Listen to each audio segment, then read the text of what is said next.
Nous avons souvent des groupes de catéchumènes ou des groupes de convertis, mais sous cette forme-là, ce genre de forum qui vient d'être décrit, c'est une nouveauté pour nous.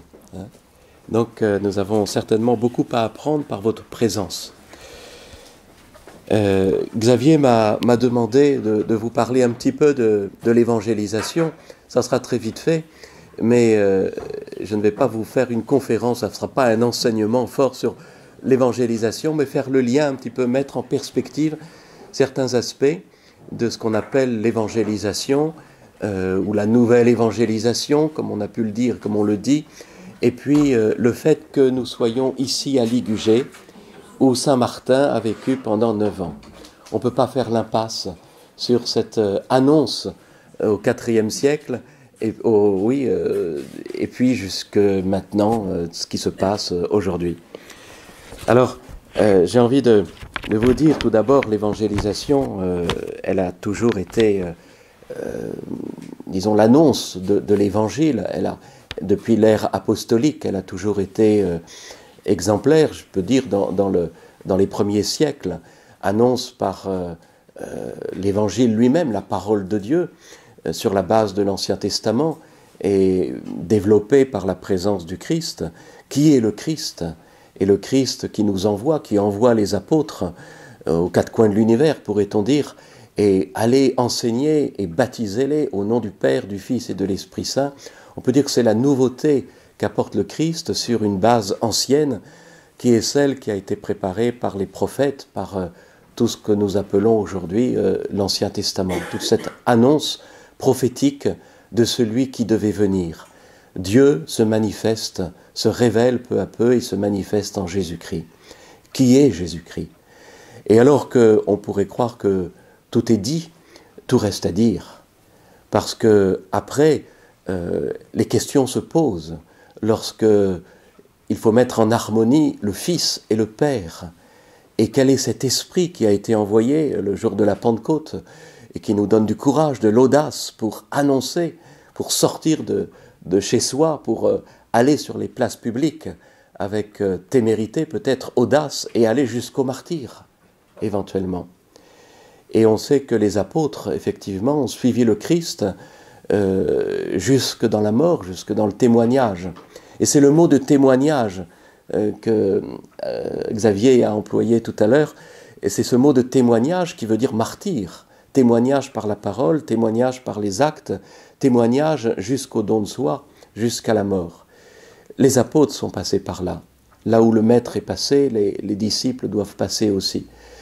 Et on peut dire que l'ère apostolique a été féconde en sang versé à la suite du Christ. Mais les premières générations n'ont pas été en reste. Pensez à saint Ignace d'Antioche, par exemple, et puis bien sûr pour la Gaule, à sainte Blandine et tous les martyrs de Lyon, en 177. Toute cette floraison de martyrs qui ont ensemencé la terre de l'Europe, la terre de Gaule, et finalement la chrétienté. Et on connaît les témoignages de Tertullien, le sang des martyrs est une semence de chrétiens.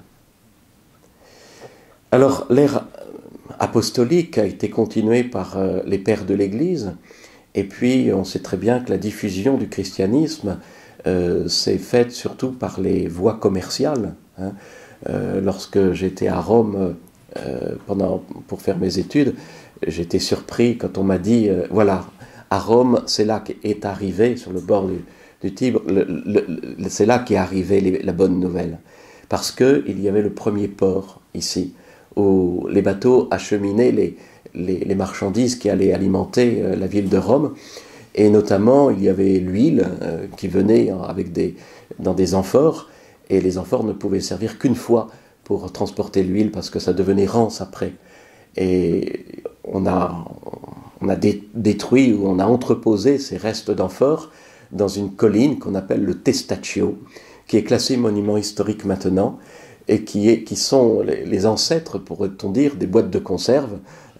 Et je me disais, en face de cette colline du Testaccio, si les amphores pouvaient parler.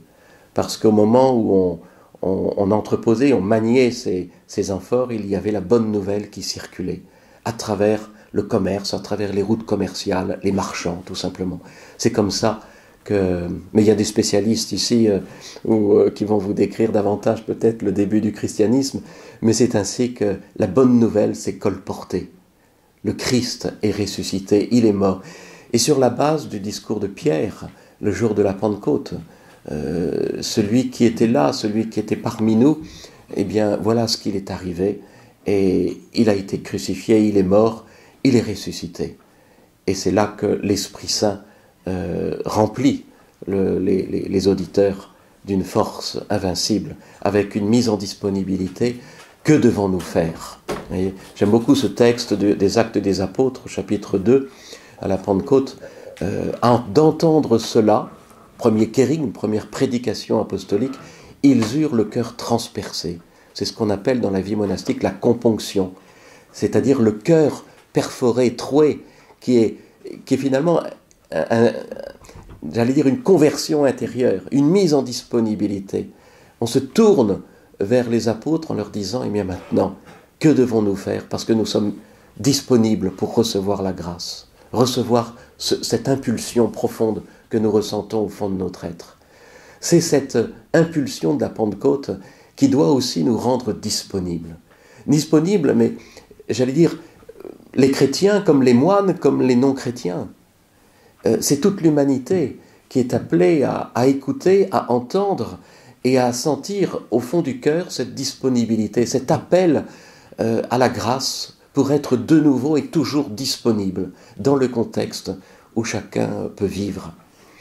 Et je dis que les moines sont aux premières loges peut-être parce qu'ils font profession religieuse au sens le plus technique du terme, mais qu'est-ce que ça veut dire? Parce qu'on peut être tout feu tout flamme lorsqu'on rentre au monastère et après on risque d'être entraîné par la lassitude, la paresse, la monotonie, si monotonie il y a, en tout cas un certain confort monastique, et on oublie la flamme intérieure qu'il faut sans cesse rénover, réallumer.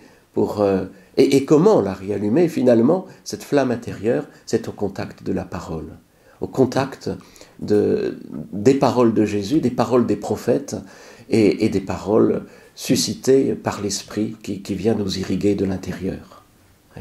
Donc, qui que nous soyons, nous avons à être évangélisés. Combien de fois on a pu dire et répéter, oui, que l'évangélisation passe par le milieu de notre propre cœur. Il y a une partie en nous qui est évangélisée, une autre partie qui n'est pas évangélisée. Et encore, qu'est-ce qu'on entend par évangéliser? Il peut y avoir l'annonce de la bonne nouvelle de Jésus-Christ, qui intellectuellement est compris et retenu, et suscite en nous quelque chose. Mais si ça reste purement intellectuel, si ça reste purement livresque, s'il n'y a pas une adhésion du cœur profonde et un témoignage qui se traduit dans les actes, alors c'est peut-être pire que de ne pas connaître le Christ, parce que c'est une exigence qui est de l'ordre de l'amour, et si nous ne répondons pas à cette exigence, alors peut-être mieux vaudrait ne pas connaître pour être moins coupable. Cette exigence nous pousse dans nos retranchements. Moi, si je connais le Christ, alors qu'est-ce que j'en fais? Qu'est-ce que je fais? Est-ce qu'il est vraiment dans ma vie? C'est peut-être aussi là le mystère d'Israël, le mystère aujourd'hui des Juifs qui ne reconnaissent pas le Messie, au moins dans leur entité, parce qu'il y a beaucoup de Juifs qui se convertissent aussi, qui découvrent comme le deuxième tome, alors que le premier les entraînait vers une découverte. Et nous avons peut-être à nous dire, mais les Juifs sont peut-être sourds à l'annonce du Christ, au Messie qui est venu, et alors pourquoi ne se tournent-ils pas vers lui? Eh bien, c'est peut-être pour nous faire réfléchir, nous d'abord, en nous disant, mais moi, qui l'ai reçu, qui le connais, qu'est-ce que je fais du Christ dans son annonce, dans ma propre vie? Et peut-être qu'il me renvoie dans mes buts. Et pour vis-à-vis de l'islam, vis-à-vis des musulmans, j'ai envie de leur dire et de vous dire, à vous qui êtes là, apprenez-nous à prier Apprenez-nous ce chemin de la transcendance que quelquefois, trop souvent, nous oublions. Mais apprenez-nous par votre propre démarche, par votre propre conversion, par votre propre démarche de foi, par votre accueil du Christ en vous ouvrant au Dieu trinitaire, Père, Fils, Esprit, à l'unique Dieu, dans son entité trinitaire. Apprenez-nous à découvrir, jour après jour, celui qui doit nous entraîner vers lui et nous donner le bonheur, et entraîner l'humanité vers un vrai bonheur. Les convertis doivent être un peu comme des martyrs, des semences de chrétiens, parce qu'ils rallument le foyer qui a trop tendance à s'assombrir, à ne plus éclairer, à ne plus chauffer. Si on évoque, je vous ai évoqué les amphores à la ville de Rome, si on évoque l'évangélisation en Gaule, eh bien oui, ça a commencé par la vallée du Rhône, Marseille, Lyon, je vous évoquais le martyr de Sainte-Blandine, les martyrs de Lyon, 177, et cette vallée du Rhône qui a été très, très féconde, et puis qui après s'est diffusée un peu dans toute la Gaule, jusqu'à Saint-Martin, bien sûr, Saint-Martin au IVe siècle, et le grand Saint-Hilaire qui était évêque de Poitiers, et c'est en pleine ère apostolique, en pleine ère des pères de l'Église. Le IVe siècle est extrêmement fécond, mais aussi c'est une réaction contre une mauvaise compréhension de ce qu'est le Christ. Il y a eu le prêtre Arius qui faisait finalement, en résumé, du Christ à Alexandrie une créature, un homme ordinaire qui n'était pas Dieu. Et nous reconnaissons Jésus comme étant le Christ, celui qui doit venir, celui qui est le Fils de Dieu, Dieu lui-même. Et on sait que ça a déclenché le concile de Nicée, mais le fait d'avoir déclaré dans un mot étrange et en grec le Fils homoousios au Père, c'est-à-dire consubstantiel au Père, de nature divine, c'est un mot quelquefois bien incompréhensible, et même dans le contexte qui était celui du début du IVe siècle, c'est un mot qui a résolu un certain nombre de problèmes, mais qui en a créé encore d'autres, et il a fallu encore tout le IVe siècle pour débattre de ce mot, avec toutes les tendances qui pouvaient se représenter en Orient comme en Occident, entre ceux qui trouvaient la consubstantialité ou la similitude de près, de loin, ou complètement dissemblable à Dieu, etc. Et finalement, c'est le moment où Saint-Martin, Saint-Hilaire ont vécu. Il y a eu des exils, des Occidentaux qui ont été exilés en Orient, des Orientaux qui ont été exilés en Occident. Et finalement, on peut dire que tout ce qui contrecarre l'évangélisation va faciliter au contraire l'évangile, parce qu'il va y avoir une meilleure connaissance de l'Orient et de l'Occident. Hilaire, qui est donc à Poitiers, qui va être exilé en Orient, va être au contact de la terminologie orientale, et ça va l'aider ensuite à mieux comprendre et mieux cerner les problèmes et à faire œuvre de communion. Et de même aussi Saint Athanase, qui va être exilé en Occident et qui va nous répandre la vie de Saint Antoine. Et ce sont des trésors. Et Saint Martin est le contemporain de Saint Hilaire. Et nous nous trouvons dans ce contexte-là. Donc ici, on peut dire qu'il y a eu une évangélisation forte à Ligugé. Pendant 9 ans, Saint Martin s'est retiré ici en allant voir Saint Hilaire. Poitiers n'est pas loin, vous voyez. Et il y a une petite communauté qui s'est agglutinée autour de Saint-Martin, et ça a été le premier monastère en fait d'Occident, le premier lieu d'implantation monastique en Occident, en 361, jusqu'au moment où en 370, Saint-Martin est devenu évêque de Tours. Et là, son œuvre a continué, et nous le considérons aujourd'hui souvent comme l'évangélisateur des campagnes. Il accomplissait bien sûr des miracles qui ont facilité grandement son témoignage, mais lui-même vivait intensément sa foi. Alors, je reviendrai sur Saint-Martin, mais sur la Gaule, on peut dire que au XXe siècle, il y a eu une prise de conscience, surtout du dépérissement du christianisme en Gaule. Et je me souviens qu'on évoquait autrefois, dans les années 1930, le cri de la jeunesse ouvrière chrétienne. J'étais pas né en 1930, hein, donc je me souviens par les livres, de ce cri des engagés dans l'action catholique, frères, nous vous redonnerons la foi, hein, nous vous ferons devenir chrétiens. Voilà. Et puis après, peu de temps après, vous avez eu le livre qui a fait fureur, France, pays de mission, point d'interrogation. Hein, et c'est une expression qui a souvent été reprise. La France est un pays de mission, un pays où il y a eu beaucoup de missionnaires qui sont partis au loin, notamment au XVIIe siècle, puis au XIXe. Nous lisions au réfectoire monastique il n'y a pas longtemps ces épisodes, ces épopées de toutes ces sœurs, jeunes, très jeunes quelquefois, 25 ans, à peine 30 ans, qui sont parties au XIXe siècle dans tous les coins, non pas de France et de Navarre, mais du monde. C'était les légionnaires, pourrait-on dire, du bon Dieu. Et beaucoup, la plupart ne revenaient pas, et quelquefois périssaient dans des naufrages avant d'arriver sur la terre qu'ils devaient évangéliser. Hein. Donc il y a eu un essor considérable. La France a beaucoup donné, mais voilà que la France aussi dépérit en bien des points. Et je me souviens de ce livre-là dont on parle souvent, de Madeleine Delbrel, Nous autres gens des rues. Hein, elle qui s'est donnée dans les banlieues, dans les quartiers difficiles autour de Paris et ailleurs. Et elle disait, peut-être que pour m'être missionnaire, nous n'aurons pas besoin de bateaux. Nous n'aurons plus besoin de bateaux pour aller au loin, parce que ceux à qui il faut témoigner sont là autour de nous. Ils sont tout près, ils sont à nos portes. C'est ce qui se passe aujourd'hui. Et on parle de la mondialisation, on parle du pluralisme religieux. Donc démographiquement, il y a effectivement l'Église catholique, dans le nombre de ceux qui sont baptisés, ne sont plus tellement représentatifs dans notre pays ou en Europe, et qu'il y a... on disait au XVIIe siècle une invasion mystique, eh bien on pourrait dire une invasion pacifique aujourd'hui, mais d'autres religions qui viennent et qui viennent nous bousculer. Mais peut-être aussi que nous avons des devoirs vis-à-vis de ces autres religions, de ces autres religieux, je dirais, de ces autres croyants, d'une manière ou d'une autre, et eux, peut-être, providentiellement, ont quelque chose à nous dire. Voilà.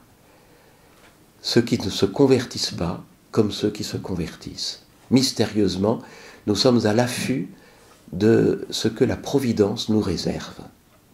L'histoire nous enseigne beaucoup de choses sur ce plan, que des choses quelquefois dramatiques, sans solution, peuvent nous faire entrevoir ensuite quelque chose qui est de l'ordre merveilleux. C'est pour ça qu'il faut être attentif aux signes des temps, mais être aussi des signes de contradiction, comme le Christ l'a été, pour annoncer, pour proclamer, pour témoigner. Car nous sommes envoyés par le Christ, nous sommes envoyés par Dieu pour être des témoins.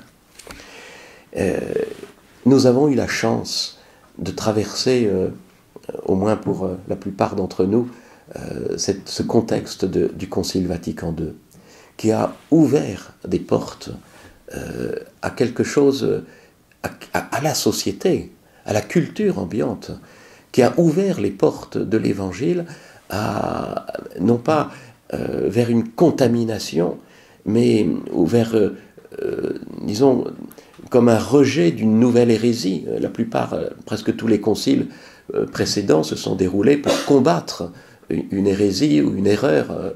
Le dernier, c'était le Concile de Trente, enfin, il y a eu le Vatican I, bien sûr, mais le Concile de Trente contre le protestantisme.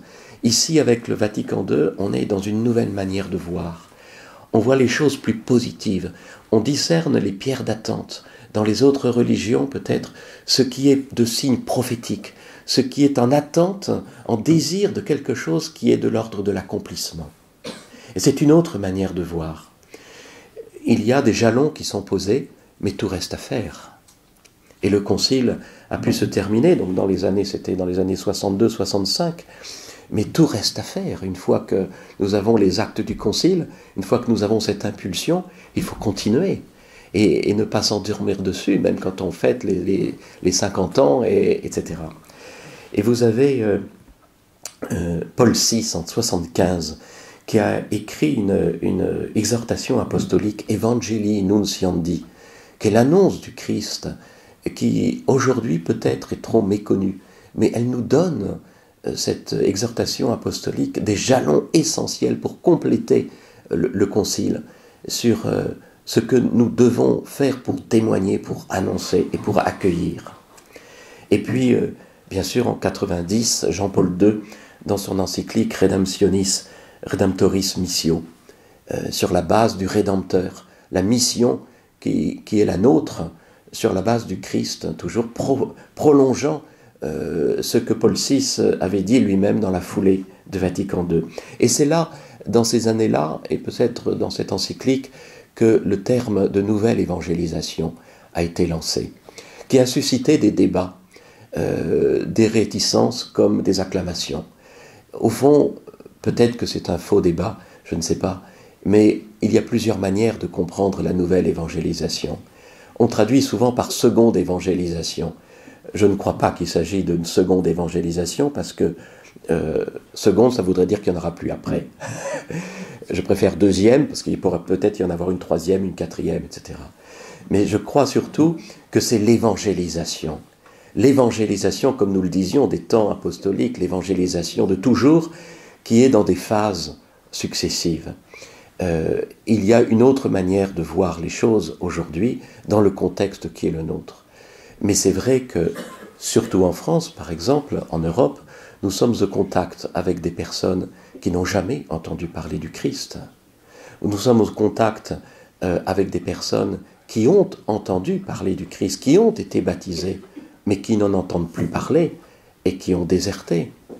Et nous sommes au contact avec d'autres religions qui ont autant de pierres d'attente, mais qui peut-être ne connaissent pas le Christ ou le rejettent parce que la manière dont on le présente n'est pas ce qu'ils attendent, ou en tout cas n'est pas satisfaisante pour eux.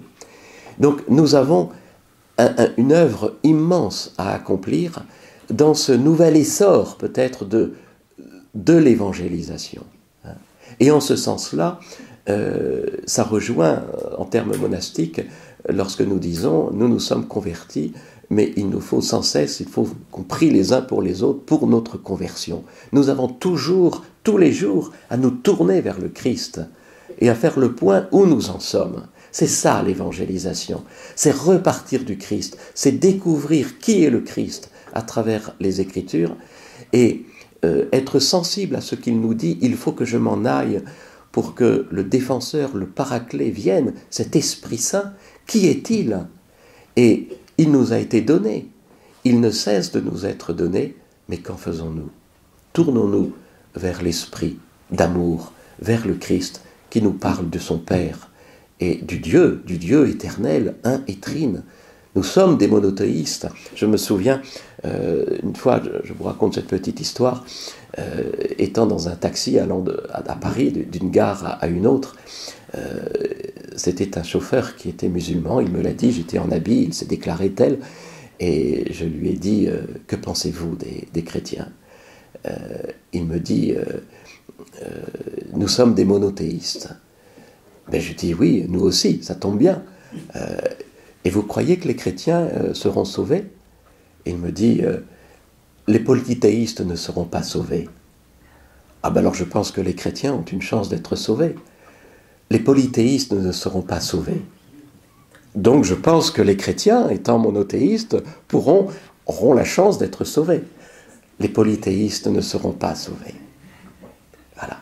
Et j'ai mesuré à la fois l'écart et en même temps, il ne voulait pas dire « vous ne serez pas sauvés », mais les polythéistes ne seront pas sauvés. Moi, je renflouais. Donc, nous avons des chances puisque nous sommes des monothéistes. Mais voilà, l'écart de la difficulté de la compréhension. Nous avons ensuite eu des documents qui sont très forts, notamment un rapport d'Agens ainsi dénommé, une lettre des évêques aux catholiques de France en 1996, sous le terme « proposer la foi à la société actuelle ». Proposer, le terme est bon, le terme c'est pas proposer, c'est l'annonce. Voilà ce dont nous pouvons témoigner, c'est à prendre ou à laisser, mais voilà notre témoignage. On propose, on annonce, mais il n'y a pas de violence. Et puis Benoît XVI, au synode des évêques en 2012, aussi parle de la nouvelle évangélisation pour la transmission de la foi chrétienne. Et après, vous voyez que nous avons eu le pape Benoît XVI, bien sûr, et puis le pape François, qui enclenche ce mécanisme-là d'accueil, de respect profond pour les personnes et d'annonce non moins audacieuse et profonde.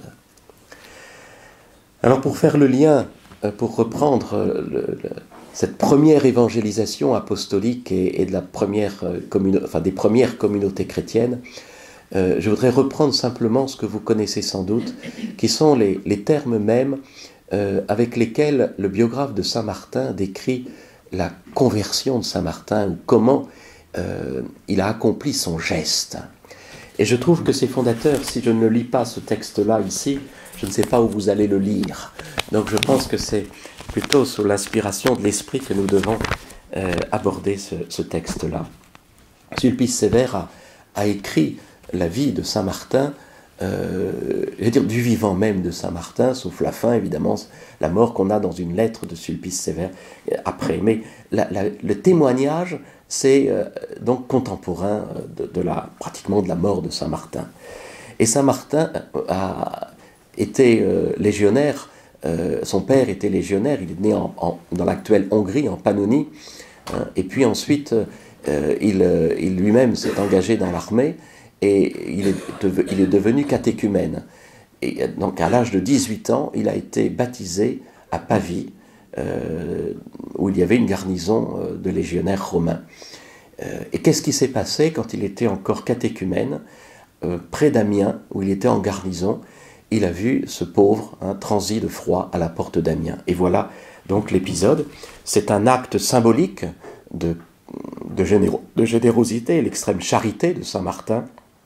Mais ce qu'on ne sait pas, c'est ce qui suit immédiatement ce geste symbolique.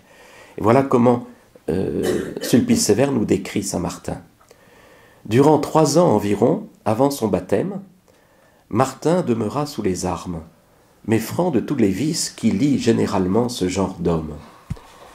Il montrait envers ses camarades une grande gentillesse, une charité extraordinaire, et surtout une patience et une modestie surhumaine, car point n'est besoin de faire l'éloge de sa sobriété. Elle était telle que, dès ce temps-là, on l'aurait cru moine et non pas soldat. Ces qualités lui avaient valu un tel attachement de la part de tous ses camarades qu'ils éprouvaient à son égard une affection et un respect extraordinaires. Et sans être encore régénéré dans le Christ, il se conduisait, pour ainsi dire, en candidat au baptême par ses bonnes œuvres.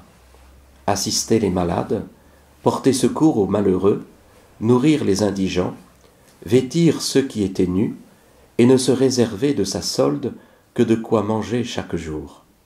Dès ce moment, n'étant pas sourd aux enseignements de l'Évangile, il ne pensait pas au lendemain. C'est ainsi qu'un jour, où il n'avait sur lui que ses armes et un simple manteau de soldat, au milieu d'un hiver qui sévissait plus rigoureusement que de coutume, à tel point que bien des gens succombaient à la violence du gel, il rencontre, à la porte de la cité d'Amiens, un pauvre nu. Ce misérable avait beau supplier les passants d'avoir pitié de sa misère. Ils passaient tous leur chemin. L'homme rempli de Dieu comprit donc que le pauvre lui était réservé, puisque les autres ne lui accordaient aucune pitié. Mais que faire? Il n'avait rien que la chlamyde dont il était habillé, la chape, pourrait-on dire. Il avait en effet déjà sacrifié tout le reste pour une bonne œuvre semblable. Aussi, saisissant l'arme qu'il portait à la ceinture, il partage sa chlamyde en deux, en donne un morceau aux pauvres et se rhabille avec le reste. Sur ces entrefaites, quelques-uns des assistants se mirent à rire, car on lui trouvait piètre allure avec son habit mutilé. Mais beaucoup qui raisonnaient plus sainement regrettèrent très profondément de n'avoir rien fait de tel, alors que justement plus riches que lui, ils auraient pu habiller le pauvre sans se réduire eux-mêmes à la nudité. Et là, deuxième épisode, ce qu'on connaît moins. La nuit suivante, quand il se fut abandonné au sommeil, il vit le Christ, vêtu de la moitié de la chlamyde dont il avait couvert le pauvre. Il est invité à considérer très attentivement le Seigneur et à reconnaître le vêtement qu'il avait donné. Puis il entend Jésus dire d'une voix éclatante à la foule des anges qui se tiennent autour